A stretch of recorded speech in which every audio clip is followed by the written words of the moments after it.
G'day guys, quick and dirty trip this weekend, no fanfare. The intention is to get a few ferals on the deck and set some trail cameras for the deer rut.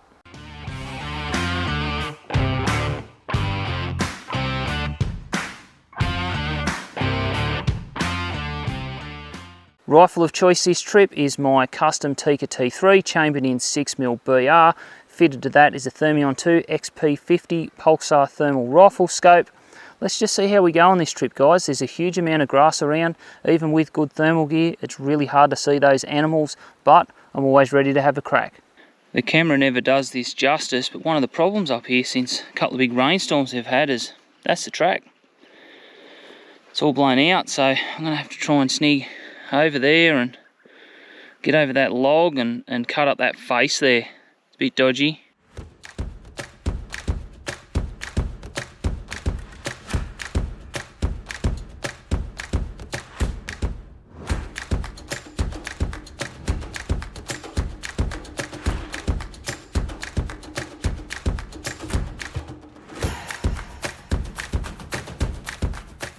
Just chucked a little bit of Dynalic down here, and I've got my 4G camera up in this tree. It's reasonably high, it's about full reach. There's a few cattle in here and I want to shine over the top of all that grass to see what comes in, so hopefully we get some deer on it.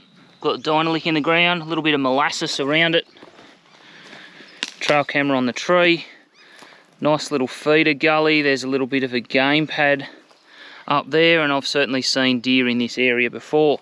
Just a little note on these mineral sites that I'm putting in with the trail cameras. My intention's not to come and sit on them American style and wait for an animal to come in. It's purely just to focus a point that I can put my trail camera on, hopefully get a little bit of a gauge of what's in the area, as opposed to just putting my trail camera on a random game pad. This should focus things a little bit more, and it should just maximize my efficiency when I do come back in that compressed time frame in the rut, and I'll be able to get a bit of a gauge of exactly what's in the area and is it worth spending more time up in here.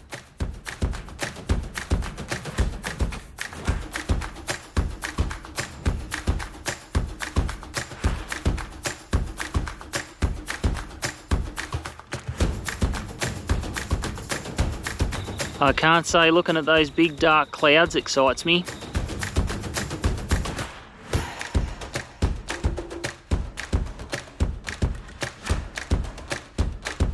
You've got to love mountain weather. 5 minutes later and we're back to patches of blue sky.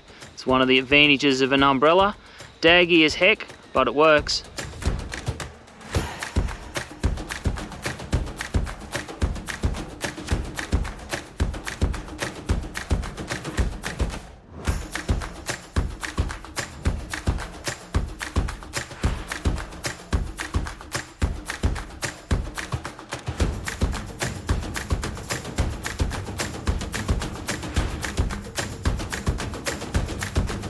How's this for deer country? I'm always grateful for the access that I do get. This is just unreal up in here.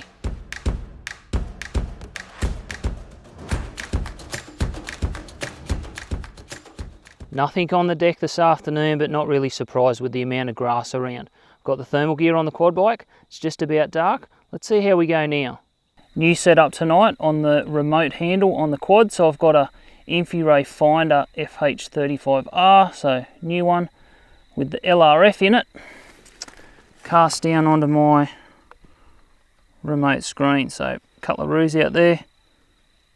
This fella's having a siesta out in the middle of the paddock. That'll be his last one. It's probably not the best idea 100 metres off the farm road.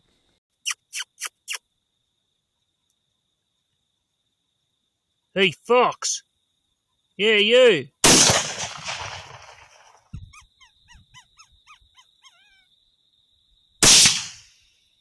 We've gone to red mode. This fella has had an extreme case of too much internal pressure.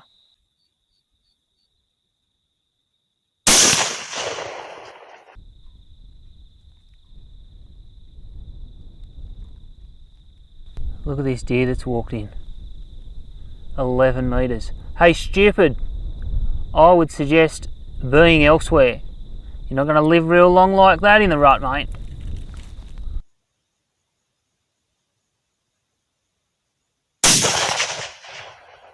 Another fox down. I'm not even going to bother walking out into that grass to try and find that thing.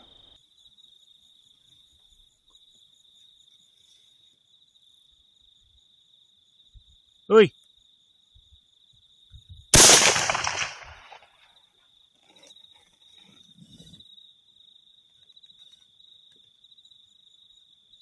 It's amazing how far a fox will run on adrenaline with a heart shot. It's a pretty big hole in this fella. He still did a mad dash. I think that's a pig. It's hard to tell in the grass. Get a little bit closer.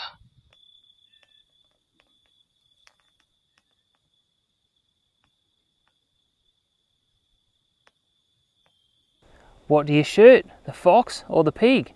Can't decide? Why not both?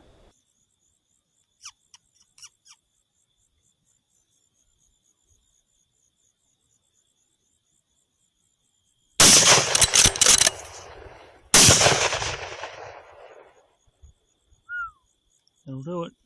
Well, I might have struggled to decide. In the end, pretty tidy shooting if I must say so myself.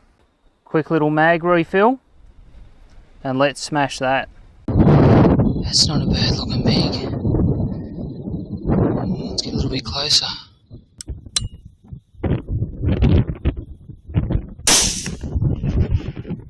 I thought this fella looked alright when I spotted him in the scanner. He's not a bad pig. Let's have a look at the shot placement. I've gone to red mode. This fella's got a massive case of googly eye. Reminds me of a manager I once had. Anyway, I've aimed just here and I've hit him just there.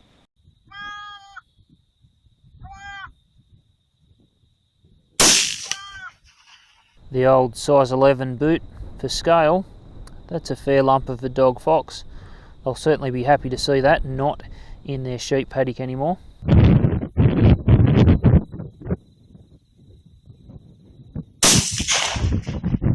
There's a few pigs coming into this paddock. Quite the hole in the fence coming through there.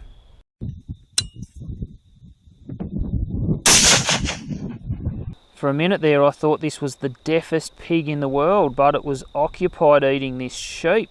I've shot a fox about 50 metres behind me, rode up to pick it up, looked over. I thought, shit, that looks like a pig in all this thistle and stuff.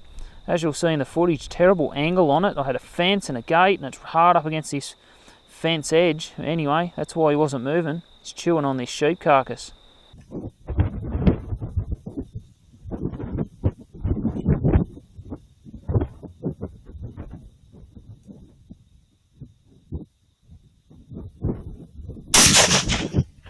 I've just spotted a pig out in the paddock next to where I am. Now, frustratingly, when I've got over there, pig's gone, but I've seen a couple of fallow deer out on the crop behind the pig. So I've walked up about another 20 minutes it took me to get in, and I've dropped one of those animals.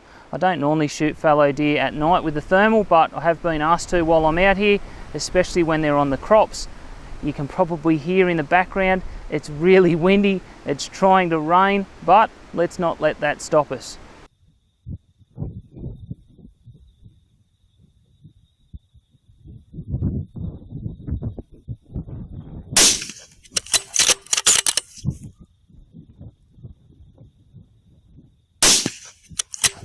A 6BR certainly did a good job of that. I put 2 into it, wasn't needed, but anyway, it ran towards me, so what's a fella to do?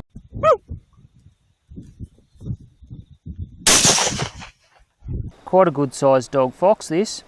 It's always handy when you're walking back to the quad bike and you bump into an animal.